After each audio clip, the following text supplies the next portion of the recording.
आज की एक बड़ी खबर के साथ। पिछले कई दिनों से आप सुन रहे थे देश तोड़ने की कोशिश करने वाले, खालिस्तान बनाने की मंशा रखने वाले क्या हरकतें कर रहे हैं। अब बारी भारत की थी तो भारत ने एक्शन शुरू कर दिया है।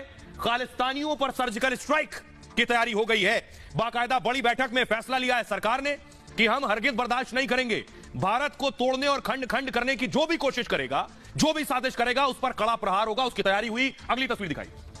एनआईए की टीम हर वो जगह, हर वो संपत्ति कुर्क कर रही है, जब्त कर रही है जिसका ताल्लुक सीधे खालिस्तान से है, उसके समर्थकों से है। कोई भी ऐसा तत्व हिंदुस्तान में नहीं रहने पाएगा। अगली तस्वीर दिखाऊं।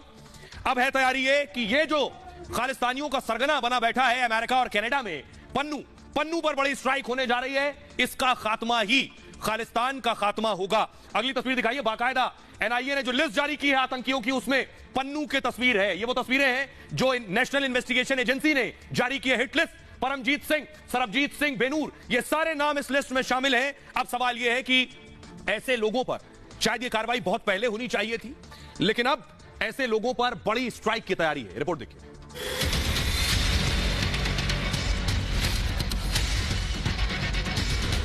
खालिस्तानी आतंकियों पर होगी सर्जिकल स्ट्राइक।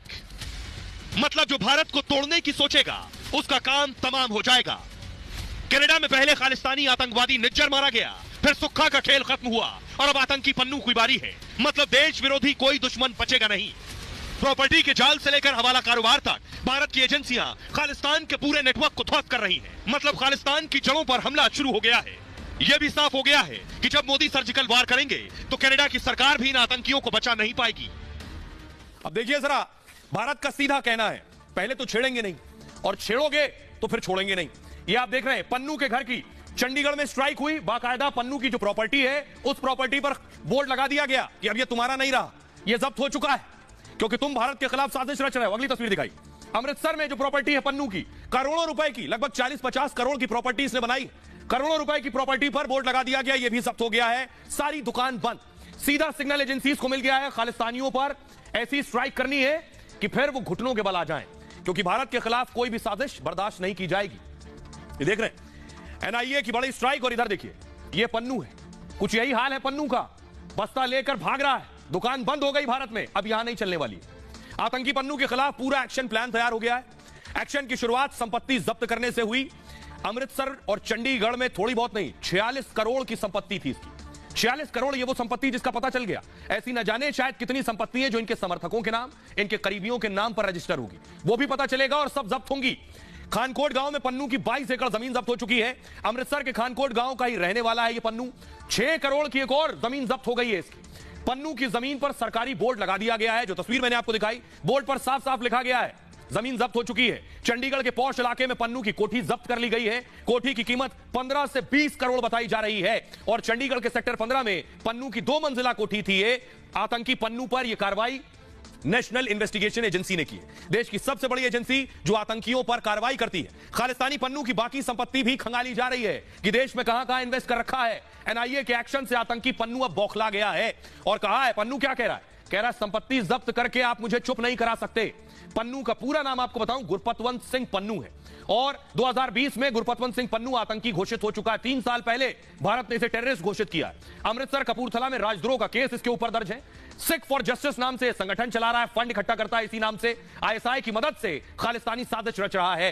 पंजाब के सिख युवाओं को पन्नू गुमराह करता है, भोले भाले लोगों को। वीडियो में भारत के खिलाफ जहर उगलता है यह शख्स और पंजाब से इसने कानून की पढ़ाई की, उसके बाद विदेश भाग गया है। अब विदेश से ही भारत विरोधी साजिश रच रहा है, लेकिन यह ज्यादा दिन चलने वाला नहीं। फिलहाल कनाडा और अमेरिका में रह रहा है ये।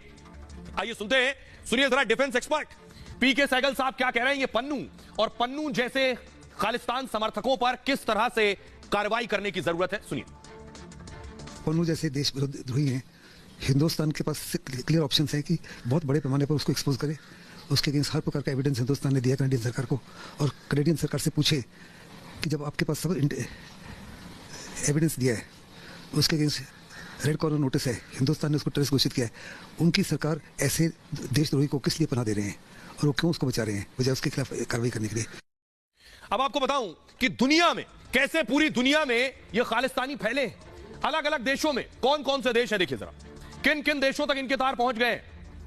कनाडा में ये खालिस्तान और खालिस्तान समर्थक लोग हैं। अमेरिका में ये खालिस्तान और समर्थक हैं, यूके यूनाइटेड किंगडम में इनकी संख्या है, पाकिस्तान तो खालिस्तान को पालने पोसने पानी देकर बड़ा करने वाला मुल्क है, यूएई दुबई तक में भी है, ऑस्ट्रेलिया में भी। ये वो देश है जहां खालिस्तान समर्थक बसते हैं, फंडिंग होती है इन मुल्कों से। अब मैं आपको दिखाता हूं, आज बाकायदा एनआईए ने 19 आतंकियों की एक लिस्ट जारी की। इन 19 आतंकियों में कौन कौन शामिल है वो देखिए जरा। ये वो लिस्ट है, कुलवंत सिंह, रणजीत सिंह, ये वो चेहरे हैं जो एनआईए ने जिनकी लिस्ट जारी की है। मोस्ट वांटेड है जसमीत सिंह, कीमजादा, ये सब अलग अलग मुल्कों में छिपे हुए हैं जहां से इनकी तलाश जारी है। लेकिन अब तक कार्रवाई यह है कि ये भारत में ना घुसने पाए। और सिर्फ ये नहीं, इनके लिए पूरी तरह से सील कर दिया गया है। न सिर्फ ऐसे आतंकी भारत में घुसे, इनके समर्थक भी एंट्री ना लेने पाए, ये उड़ान भरकर हिंदुस्तान में नहीं घुस पाएंगे। क्यों? आतंकी पन्नू पर एक्शन के बाद एक नई लिस्ट जारी की गई है जो मैंने आपको दिखाई। इस नई लिस्ट में 19 खालिस्तानियों का नाम है। ये खालिस्तानी अब तक भारत से भागे हुए हैं, फरार हैं, फर्जी पासपोर्ट के जरिए ही सही। विदेश में इन खालिस्तानियों ने अपना ठिकाना बना लिया, मैंने आपको बताया कहां कहां। लेकिन इन पर भी एक्शन की तैयारी हो रही है। एजेंसियां खालिस्तानियों की संपत्ति खंगाल रही हैं। इन खालिस्तानियों की संपत्ति जब्त कर ली जाएगी और सभी 19 खालिस्तानियों को भगोड़ा घोषित किया गया। खालिस्तानियों का पास ओआईसी कार्ड होता है, वो भी रद्द कर दिया जाएगा। ओआईसी कार्ड क्या? नागरिकता कनाडा की ले लेते हैं तो नागरिक तो कनाडा के हो गए, लेकिन भारत के रहने वाले हैं। जैसे ओआईसी का मतलब है ओवरसीज इंडियन, ओवरसीज, अगर दूसरे देश की नागरिकता ये ले भी लेते हैं तो भारत की खत्म हो गई। जैसे अमेरिका, कनाडा, ब्रिटेन जैसे देशों की इन्होंने नागरिकता ले ली, तो ऐसे में भारत की नागरिकता इनकी खत्म हो जाती है, क्योंकि हिंदुस्तान के संविधान कानून के तहत एक देश की नागरिकता आपके पास हो सकती है। कनाडा की ले ली तो भारत की खत्म। अब ऐसे लोग जो हैं तो भारत में पैदा हुए, भारत से ताल्लुक है, इन्हें ओआईसी दिया जाता है, ओआईसी कार्ड। नागरिकता खत्म मतलब वीजा देने पर ही अब प्रवेश मिलेगा। भारत से जुड़े हुए लेकिन फिर बार बार वीजा लेना पड़ता है। ऐसे लोगों को भारत सरकार एक ओआईसी कार्ड देता है जिससे इन्हें वीजा ना लेना पड़े, बिना वीजा के भारत आ सके। अब ऐसे बहुत से खालिस्तान समर्थक है जो नागरिकता कनाडा के लिए हुए हैं, ओआईसी कार्ड है इनके पास, बिना वीजे के भारत आते हैं, फिर जाते हैं, फिर आते हैं, फिर जाते हैं। खालिस्तानियों का ये ओआईसी कार्ड रद्द करने की तैयारी है कि भारत में घुसने ना पाए, जिसके बाद बिना वीजा भारत में प्रवेश बंद हो जाएगा।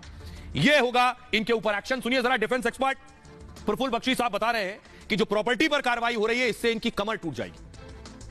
देखिए, ऐसा प्रॉपर्टी सील करके आप खालिस्तानी की कमर नहीं तोड़ सकते। जिनको बाहर से पैसा मिल रहा है, जिनको बाहर से फंडिंग आ रही है, वो तो आप सोच रहे हैं उनका घर कब्जा करके आप उनकी कमर तोड़ दोगे, ऐसी बात बिल्कुल नहीं है। इनकी जड़ें जम चुकी हैं, इनकी जड़ें हिंदुस्तान के अंदर हैं और खालिस कनाडा में जो है सो है, बट बेसिकली इनके सारा का सारा आइडियोलॉजी यहाँ से मिल रही है और यहाँ पे इनको कमर तोड़नी पड़ेगी। सिर्फ इससे यही प्रॉपर्टी के कब्जा करने से नहीं होगा, इनको पूरी जड़ को उखाड़ के जिसमें मट्ठा डालने वाली बात होती है वो करना पड़ेगा। इसका बहुत पहले काम शुरू हो जाना चाहिए था, पर हमने थोड़ी देर कर दी।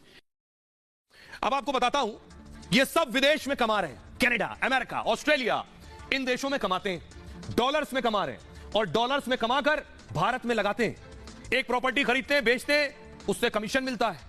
अब $1 वहां से आया तो यहां 80 रुपए हो गया, तो यहां इन्वेस्ट करते हैं, पैसा बढ़ा रहे हैं।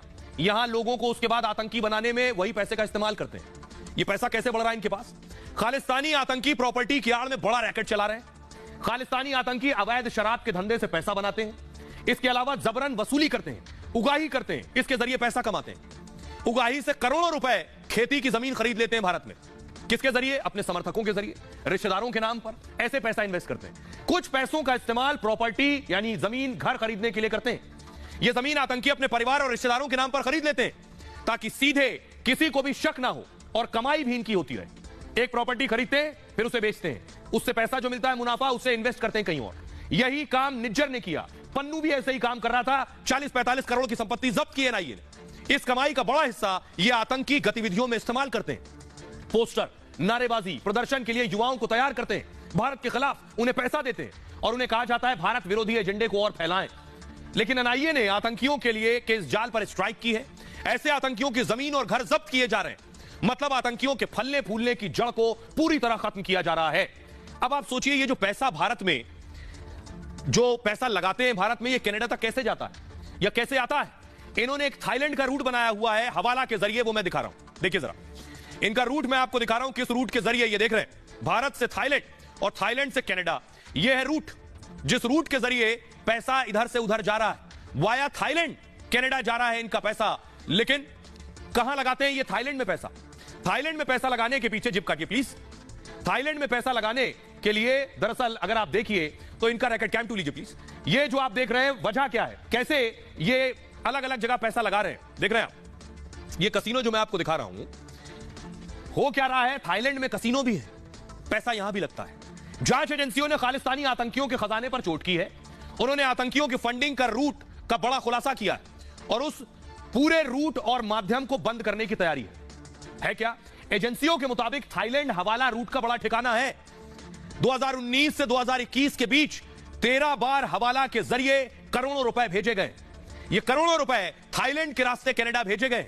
जबरन वसूली और काले पैसों को खालिस्तानी थाईलैंड में खपाते हैं। थाईलैंड के नाइट क्लब में और बार में पैसा लगाया जाता है। इसके बाद कनाडा में फिल्मों और प्रीमियर लीग में भी पैसा लगाया जाता है। मतलब भारत विरोधी एजेंडे के साथ पैसा कमाने का भी जुगाड़ रहता है। लेकिन ऐसे सारे नेटवर्क को भारतीय एजेंसियां पता कर खत्म करने में लगी हुई हैं। कोई भी नहीं बचेगा। अब मैं आपको दिखाऊं दरअसल कि आखिर ये कोई में कौन है, किन किन पर एक्शन की तैयारी है, अब इससे कितना बौखला गए खालिस्तानी, वो तस्वीर मैं आपको दिखाने जा रहा हूं। ये कनाडा की तस्वीर मैं आपको दिखा रहा हूं। कनाडा में खालिस्तानियों ने गुरुद्वारे के बाहर एक पोस्टर लगाया और हत्या की धमकी दे रहे हैं। पोस्टर लगाकर इतना बौखला गए हैं। भारतीय राजनयिकों की तस्वीर लगाई और इनकी हत्या की बात कर रहे हैं। अगली तस्वीर दिखाई और भारत का डर देखिए। कनाडा ने फौरन उस पोस्टर को हटाया है। गुरुद्वारे के आगे लगाया गया था, पूरा पोस्टर हटाया गया, जल्दबाजी में हटाया गया कि भारत कड़ी कार्रवाई ना करे।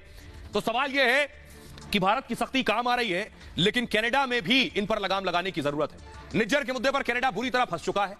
मोदी सरकार ने ट्रूडो को बेनकाब कर दिया है। आतंकी अड्डा बनने पर दुनिया सवाल पूछ रही है। खालिस्तानी कनाडा में खुलेआम गतिविधि करते रहे। भारत विरोधी प्रचार के पोस्टर चस्पा किए जाते रहे।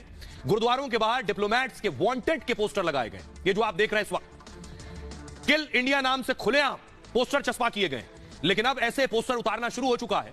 भारत के दबाव में ट्रूडो सरकार बैकफुट पर आ चुकी है। गुरुद्वारे पर लगाए गए खालिस्तानी पोस्टर फाड़े जा रहे हैं। इन पोस्टर्स में भारतीय उच्चायोग को धमकियां दी गई थी। कनाडा का सरकारी प्रशासन तंत्र खुद पोस्टर हटा रहा है। एक्शन के बाद खालिस्तानियों पर दबाव बढ़ गया है। हालांकि वोट बैंक को लेकर ट्रूडो खुलकर निर्देश नहीं दे रहे हैं। खालिस्तानियों की गतिविधियों पर रोक लगाना शुरू हो चुका है। खालिस्तानी समर्थक कनाडाई मंत्री के भी बोल बदल चुके। मंत्री हरजीत सज्जन ने पन्नू की धमकी का विरोध जताया है। अब हरजीत सिंह का कहना यह है कि कनाडा हिंदुओं का भी घर है, किसी के कहने से कनाडा पर कोई फर्क नहीं पड़ने वाला है। सुनिए क्या कुछ कह रहे हैं डिफेंस एक्सपर्ट पीके सहगल इस पर। क्या ट्रूडो खुद फंस गए हैं झूठ बोलकर, भारत पर आरोप लगाकर? सुनिए। वो हिंदुस्तान का रुख जो है वो साफ तौर पे दर्शाता है कि हिंदुस्तान एक सॉफ्ट स्टेट नहीं है, हिंदुस्तान भी बड़ी हार्ड स्टेट है। और हिंदुस्तान ने साफ तौर पे कह दिया है कि अगर आप अच्छे रिश्ते रखते चाहते हैं हिंदुस्तान के साथ में, तो आपको ये जो देशद्रोही और टेररिस्ट है जो पनाह लिए हुए हैं कनाडा में, उनके खिलाफ कार्रवाई करनी ही होगी। और ये प्रेशर भी वहाँ की पब्लिक से भी पड़ना शुरू हो गया है। इसको निगाह में रखते हुए उन्होंने जो पोस्टर्स लगाए थे वो सारे हटवा दिए गए और एक किस्म से जो टेररिस्ट हैं खालिस्तानी उनको वार्न भी कर दिया है। ये साफ तौर पर दर्शाता है कि उनका रवैया जो है काफ़ी बड़े पैमाने पर चेंज हो रहा है।